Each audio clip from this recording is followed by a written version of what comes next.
ہے جب آنچل کے جس میں غیرت نہ ہو اب اس کو حیا آتی ہے جب عباس کے پرچم سے ہوا آتی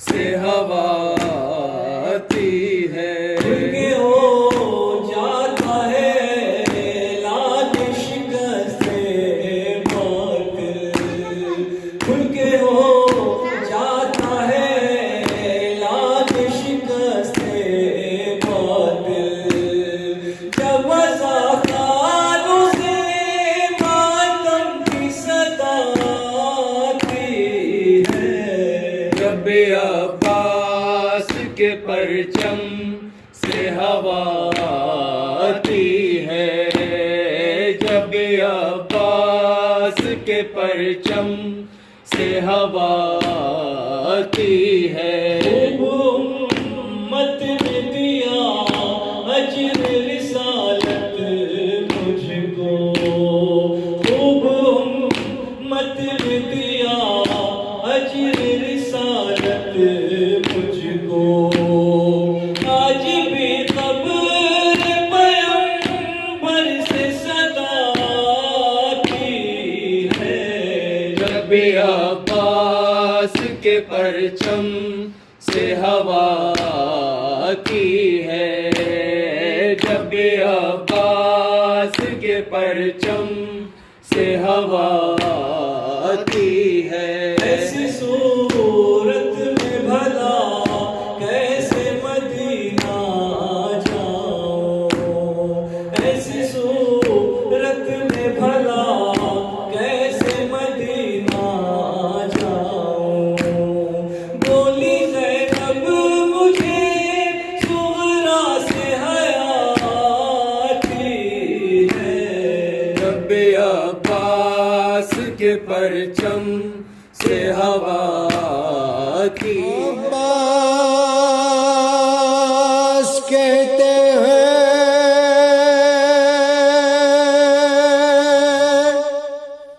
مجھے عباس کہتے ہیں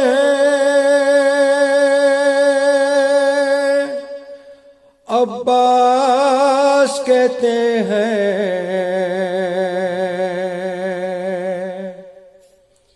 مجھے عباس کہتے ہیں مجھے عباس کہتے ہیں مجھے عباس کہتے ہیں مجھے عباس کہتے ہیں میں قمر بنی ہاشم ہوں میں قمر بنی ہاشم ہوں سردار ہوں میں لشکر کا شبیر میرا آقا ہے میں بیٹا ہوں حیدر کا نس نس میں وفاداری ہے نس نس میں وفاداری ہے منصب میں علمداری ہے عباس کہتے ہیں مجھے عباس کہتے ہیں مجھے عباس کہتے ہیں مجھے عباس کہتے ہیں زہرا نے کہا ہے بیٹا زہرا نے کہا ہے بیٹا ہے سارے عرب میں چرچا شبیر کے دل کی طاقت ہوں چاند بنی ہاشم کا چاند بنی ہاشم کا میں کرب و بلا کا حیدر میں کرب و بلا کا حیدر جبریل بچھا لے شہ پر عباس کہتے ہیں مجھے عباس کہتے ہیں مجھے عباس کہتے ہیں مجھے عباس کہتے ہیں وہ چاہو حشم رکھتا ہوں شانوں پہ علم رکھتا ہوں لو روک سکے تو روکو دریا پہ قدم رکھتا ہوں دریا پہ قدم رکھتا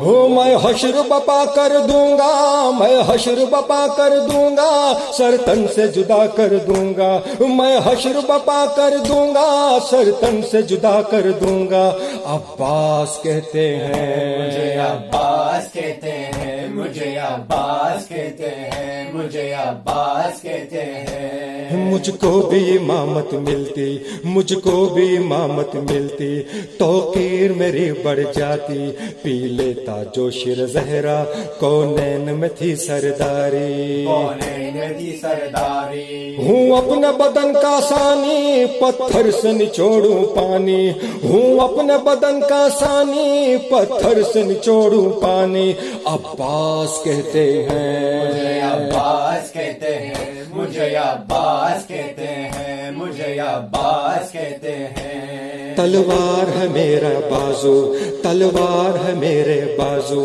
ہے مجھ میں وفا کی خوشبو، میں دیکھ نہیں سکتا ہوں زینب کی نظر میں آنسو، زینب کی نظر میں آنسو، غرغیز میں آ کر دیکھوں پانی میں آگ لگا دوں، غرغیز میں آ کر دیکھوں پانی میں آگ لگا دوں، عباس کہتے ہیں، مجھے عباس کہتے ہیں، مجھے عباس کہتے ہیں، مجھے عباس کہتے ہیں۔ پرچم ہے میرے بابا کا، پرچم ہے میرے بابا کا، تا حشر رہے گا اونچا، خیبر میں ملا بابا کو اور آج ہے میں نے پایا، اور آج میں نے پایا، پرچم نہ یہ جھک پائے گا، ہر دور میں لہرائے گا، عباس کہتے ہیں، مجھے عباس کہتے ہیں، مجھے عباس کہتے ہیں، مجھے عباس کہتے ہیں۔ بچوں کو تسلی دے کر،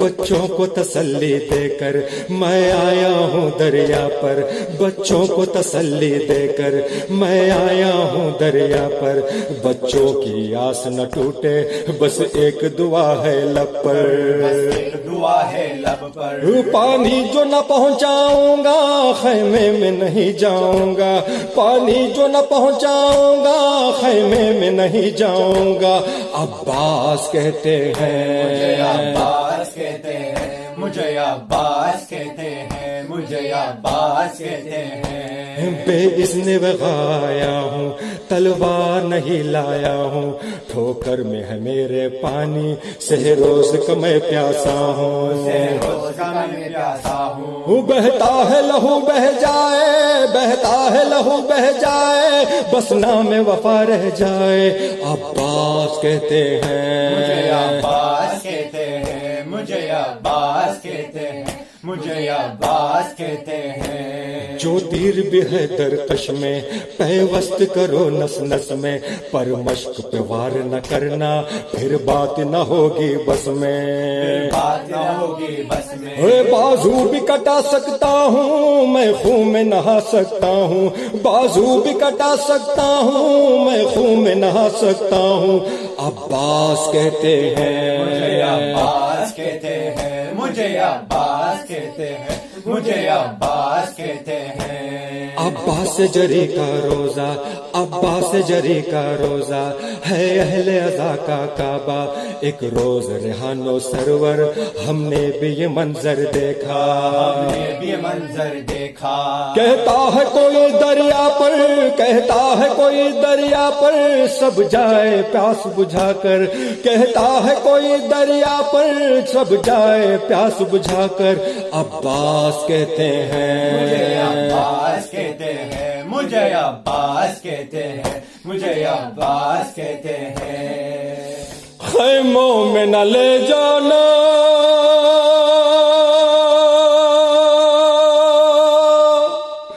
آقا میرے لاشے کو، شرمندہ نہ کر دینا سہ روز کے پیاسے کو، خیمے میں نہ لے جانا آقا میرے پیاسے، آقا میرے لاشے کو، اور شرمندہ نہ کروانا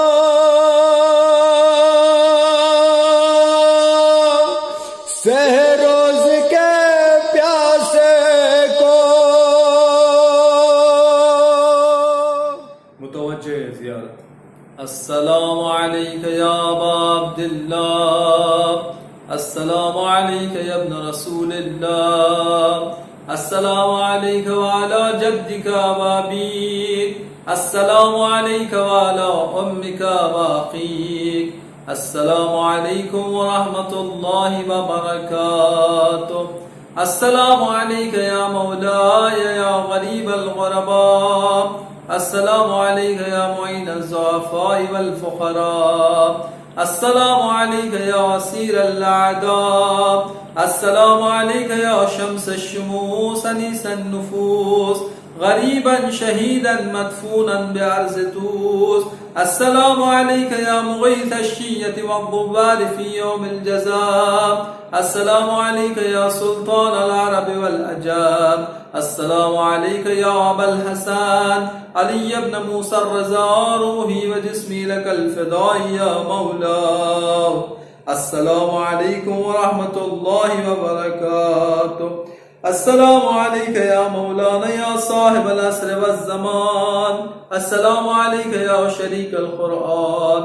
السلام عليك يا خليفة الرحمن. السلام عليك يا إمام الإنس والجان. السلام عليك يا إمام زماننا هذا.